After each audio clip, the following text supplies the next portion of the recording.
Hey guys, I had a request to do a few more tech tips. I did maybe 5 or 6 last year, but I plan on doing more this year. Trying to show you an easy way. This tool I bought about 5 years ago, how to make single and double flare brake lines and fuel lines. But before I get into that,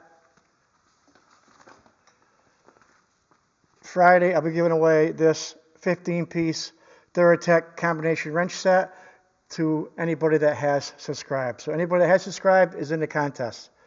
Pretty nice set. Weekend warrior, do-it-yourselfer, semi-pro maybe. Not a bad set, guys. So anybody that has subscribed has got a chance to win that. That drawing will be Friday. Now, I had to request some more tech tips. I did a video on this about a year ago with a camera, but it didn't come out too well.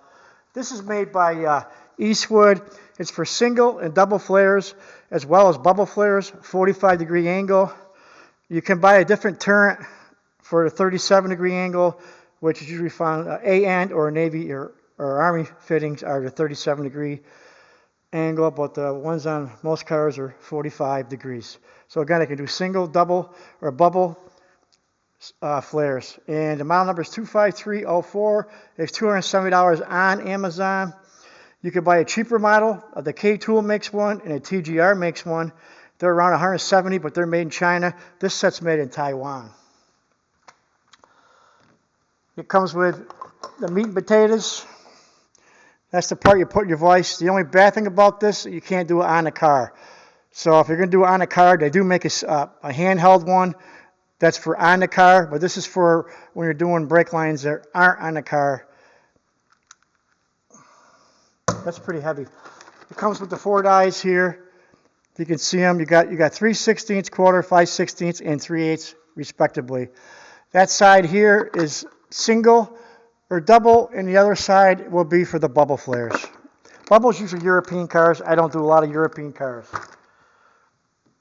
Now I already cut a piece of tubing, and usually when you cut a piece, you cut a piece of tubing, obviously you're going to use a cutter, and you're going to end up with something like this, and that is not going to work. Let's see if I can pick up the camera for you. There, that's not going to work. So you need a tool to deburr it.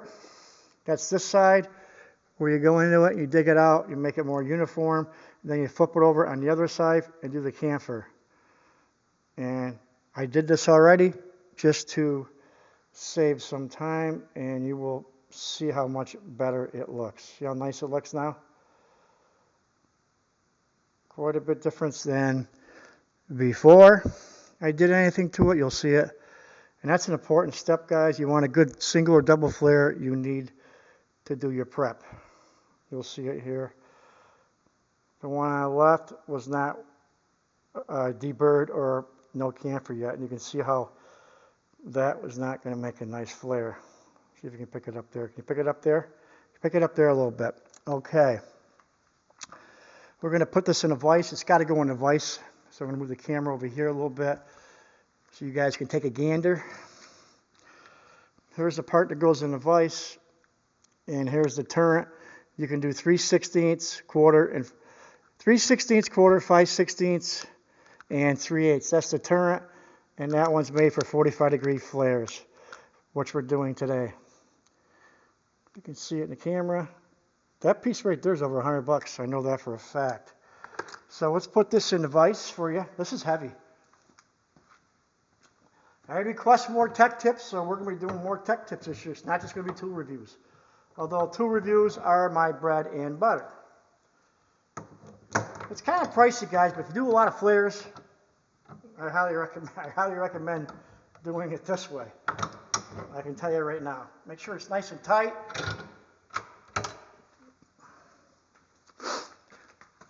There's the handle. You got to put the handle on it.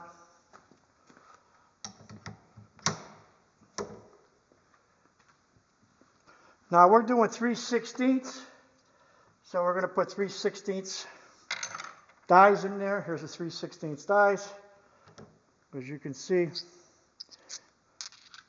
hold on, I got them backwards here. There's the 3/16 dies.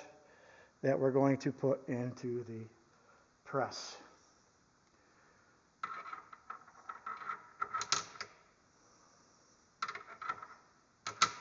Need to put the line on.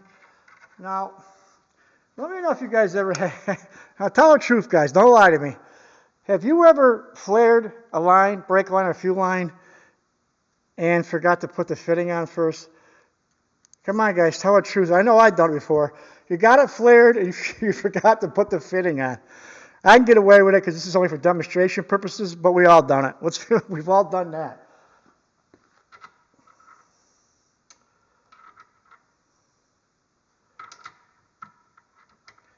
Put it in the vise.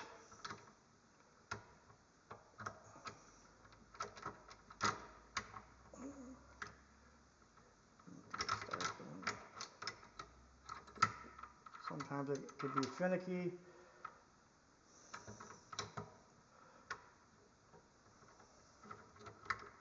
Make sure it's locked in. Now I just want to make it somewhat snug here so I can move it. You got to put it on 3/16. But first we got to go to 0, which is this baby right here, the big flat one here. Pop it out a little more. This is to set the depth for the die. Double check it.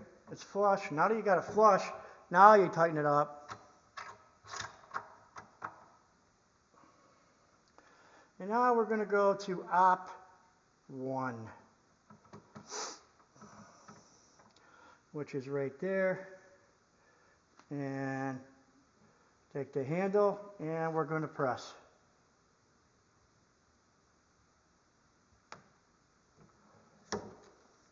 That's op 1. Now we're going to go to op 2.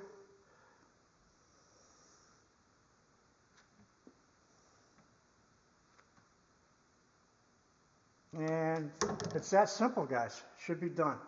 Let's unloosen it.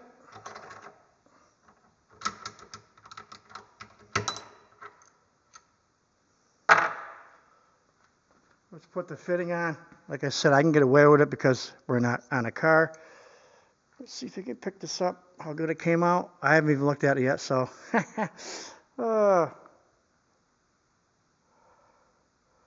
There's my flare, guys. That's a double flare. Came out pretty nice. You're not going to have any issues with that whatsoever.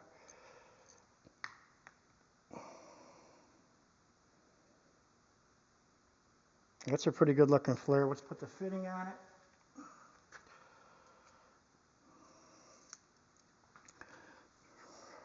And we're good to go. That's how you make a double flare, guys. It's that simple with that tool. That tool is so nice. My wife could do this. So, you know, if you do a lot of flaring, single and double flares, do yourself a favor. Pick up a tool like this. Now, if you're working on a car, it's a little different. They got one you put in your hand. It's very similar how it works. I will show you that eventually as well. But I had a request for this. That's a nice double flare, guys. 3/16, that'll be a brake line that branches out to one of your wheels. Obviously, the main ones are 1/4 inch. That's a tidbit for today, guys. That's a nice little tool to have. And I used to use, I used the old style many times ago. With the ones you put in a vise and you said a prayer or two and hope it came out right. Now again, this will work for steel and stainless steel. This is nickel copper, but it's all I had on hand. But you can see how nice of a flare that is. That's a nice flare, guys, and that's how easy it is to do. Very uniform, nothing funky going on there. There you go. Okay, guys, let me know what you want to see in the future, but I plan on doing more tech tips this year, some car repairs, as well as the mainstream, our tool reviews, which is the big part of the channel. Okay, guys, have a great day and take care.